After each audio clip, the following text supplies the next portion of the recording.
Hello hello ළමයි. එන්නකෝ අද මාත් එක්ක හතු ඩෙවල් එකක් හදමු. අපි හතු ඩෙවල් එක හදන ගමන් ජීවිතය ගැන පොඩ්ඩක් කතා කරමුද? අද මං කතා කරන්න අපේ ජීවිතේන ආගන්තුකයෙක් ගැන. හැමෝටම නැතුව ඇති. හැබැයි එහෙම ආගන්තුකයෙක් ඉන්න අයත් ඇති.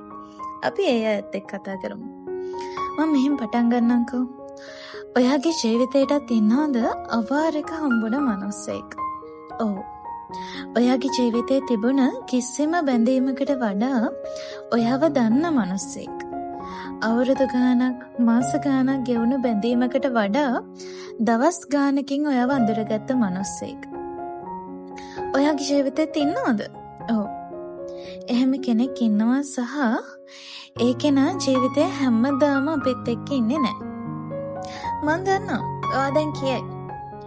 එහෙම වෙන්න විදිහක් නැහැ. එයා තමයි මගේ ජීවිතේම. ඒක ආදරයක් නෙවෙයි. ඒක ලස්සන යාළුකමක්. ඒක ලස්සන හිතවත්කමක් කියලා. වැඩි බලාපොරොත්තු තියාගන්න එපා. මොකද ඒ බැඳීම ඔයාට ඔයාව හොයලා දෙන්න ආපු බැඳීමක් මිසක් ඔයත් එක්ක හැමදාමත් ඉන්න ආපු බැඳීමක් නෙවෙයි. අපිට එහෙම මිනිස්සෙක් ඉන්න ඕනේ. අපේ ජීවිතේට අයිතිවාසිකම් නොකියන හැබැයි අපේ ජීවිතේට අයිතිවාසිකමක් දෙන්න පුළුවන් තරම් වටිනාකමක් තියෙන මිනිස්සෙක්. ඔයාටත් එහෙම කෙනෙක් ඉන්නවද? කතාවෙන් මං ඔන්න හතු ටික නම් කඩා ගන්නවා. ඔයාලත් මේ රෙසිපි එක හදලා බලන්න. මම මේක සාමාන්‍යයෙන් නිතරම හදන රෙසිපි එකක්. මේක රසයි. මම මේක හදන දවසට වෙන මුකුත් හදන්නේ. මේකත් එක්ක විතරක් බත් කනවා. ටික කඩලා ඉවර වෙලා ඒක උණු වතුරට ලුණු ටිකකුත් දාලා හොඳට තම්බකනවා. ඊට හොඳින් සෝදගෙන ඔය මන් තියන්නේ. ඊට පස්සේ සෝස් පෑන් එකට තෙල් ටිකක් දාලා අපි සොසේජස් ටික ඉස්සෙල්ලාම රන්වන් පාට වෙනකන් වගේ බෙදගමු. ඉතින් ළමයි මේක මම YouTube එකට දාන මගේ ෆස්ට් කුකින් vlog එක.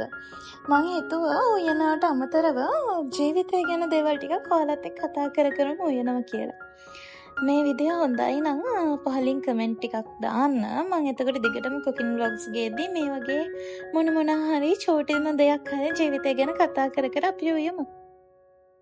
ඉතින් සොසේජස් එක බැදුනට පස්සේ මම ඒකට සුදු ලුණු එකතු කරලා දැන් ඔය ලුණු දානවා. මං ඔකට දැම්මා මේ හිනි කොච්චි කියන්නේ. අන්නේ හිනි කොච්චි එකතු කරා. ඒකෙන් මේ කෑම එකට අර අතරින් පතර එකක් හැපෙද්දි සරත් එක මාරම ටේස්ට් එකක් එනවා. ඔයාලත් ළමයි මේ රෙසිපි එක try කරද්දී ඔය හිනි කොච්චි තියෙනවා නම් දාලා බලන්න. ඒකෙන් මාර ටේස්ට් එකක් එනවා. ඔන්න දැන් මම මේ වෙලාවේදී හතු එකතු කරගන්නවා. හතු ටික එකතු කරගෙන මම මේ හතු ටික තෙලින් චුට්ටක් තැම්බෙනකන් ඔහොම තියනවා. මොකද මේ වෙලාවෙම කැලි මිරිස්සේ බඩු ටික දාලා මේක කලවම් කරන්න තරම් සෝස් පෑන් එකේ ඉඩ මදි. දැන් නම් හතු ටික තෙලින් තැම්බිලා සෝස් පෑන් එකේ චුට්ටක් ඉඩ හැදිලා තියෙන්නේ. අපි දැන් මේකට කැලි මිරිස් මං හැන්දක් වගේ එකතු කරගත්තේ. ලුණු හැන්දක්, ගම්මිරිස් ටිකක් එකතු කරලා අපි මේක හොඳින් කලවම් කරගමු.